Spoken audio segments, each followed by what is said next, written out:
Well, first of all, the very fact that we're saying so far with only the final to go is obviously a greatly positive sign. It didn't start particularly well. Yes, they played well. I thought they matched Spain in a lot of departments that a lot of people questioned whether they would be able to get on a par with Spain in, and it was a pretty impressive first game. But then the setback against Croatia, and the very fact that the possibility of Biscotto was up there, and then people were talking about it. It looked as though it could have all been an answered game. As much as Ireland had been poor before, then they put in a decent performance against Italy. Italy had the wherewithal to get through that, and then during the knockout stages, I think they've been very, very good, and they were much better than a 0-0 against England.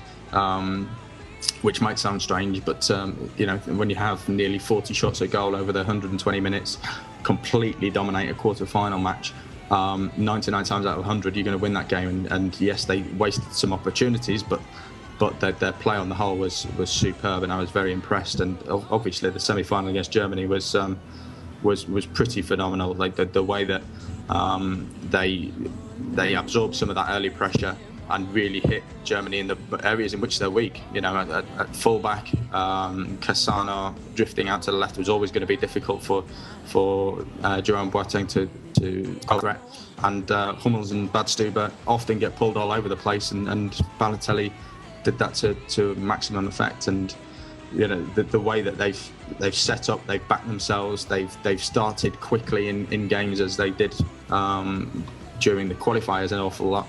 And Prandelli's got an awful lot right, and hats off to him and hats off to the team. Well, you can kind of exclude Pirlo in a way, in that Daniele De Rossi has done a magnificent job alongside him. And one thing I've always said about Pirlo is that he needs somebody to almost set a foundation for him, and for him to be in a position to play those superb balls through. He's not going to be able to win all of the ball for himself in the first place. He was 25, 26, let alone now he's 33. So he needs that guy alongside him to regenerate possession, and he had it a long time for Milan and Italy with Gennaro Gattuso. He had it this season with Arturo Vidal, who was the real kind of engine workforce in the centre of the midfield, and Daniele De Rossi has done a magnificent job there during the finals so far. Obviously, he started off as a centre back, and Thiago Motta took up that role in the centre. But I think De Rossi has just done a superb job in the centre, and it's been a real rejuvenation for him, really. Obviously, 2006 when Italy won the World Cup, he obviously could celebrate it and did, but he on a personal level didn't have a great tournament because of the elbow on Brian McBride. Since then, he's kind of shown sparks that he could really do it for Italy, and hasn't quite reached that top level. But this tournament has really been a massive kick for De Rossi. He's done superbly well, and beyond him, I think that Balotelli, for the most part, has shown what he really can do. Again, it didn't start particularly well for him with some poor misses against Spain, in particular, a couple against England that he should have buried. But he's more than made up for that with the other goals that he scored.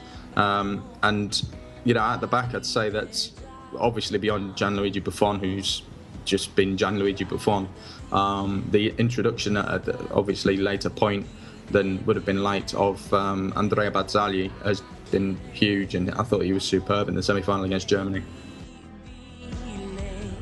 I think there's very much a feeling that this is Italy's time almost. There's not been a massive amount of positivity around the Azzurri in recent championships, particularly obviously in 2010. I think people have quickly forgotten, and that's a good sign, I suppose, that they've quickly forgotten just how bad the World Cup was. It was an absolute travesty.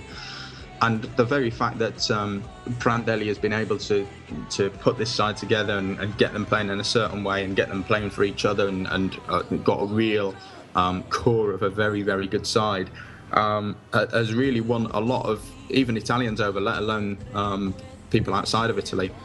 So now the very much the vibe that I'm getting from the Italians that I speak to is that they're more than capable of beating Spain, having in Bari last year, having drawn with them in the first game and caused them some problems in Gdansk. They don't see any reason why they should be fearing Spain, and some of the Spanish performances in this tournament have just not been up to the level that they have been in recent competitions. Obviously, their magnificent style of football won them an awful lot of fans, but their kind of lack of end product, I suppose, has been singled out as a problem. And Italy, with their stern defence that Italians always have, the ability to set that base in the back four and work from there, that is going to be a huge positive for Italy. And with Pirlo on form, with De Rossi working hard alongside him, with Marchisio having that ability to add on to the basis of that midfield and help create something with the attack. Montolivo had his best game as a trequartista on Thursday night against Germany as well. There's an awful lot of positive reasons for people to be looking forward to this final of an Italian persuasion, and they really feel like this is a great opportunity. Obviously, every final is, but you know, if you'd said Spain against Italy in a final, say 2 years ago, there'd have only been one winner and it wouldn't have been Italy. Whereas this time around, more and more people really believe that the Azzurri can do this.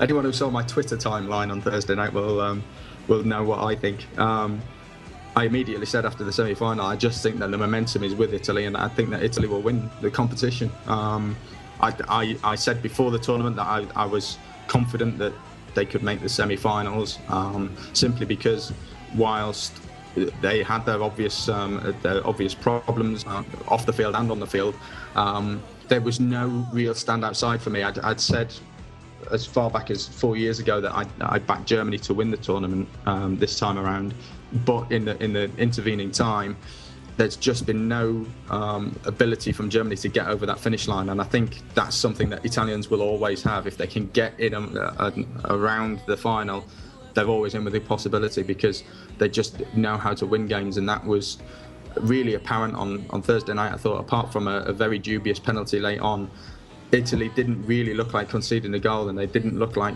throwing away that 2-goal lead, because they just look so solid when they're on form, and that's the same with any Italian side. And I think that will come in really handy on Sunday night, and I think that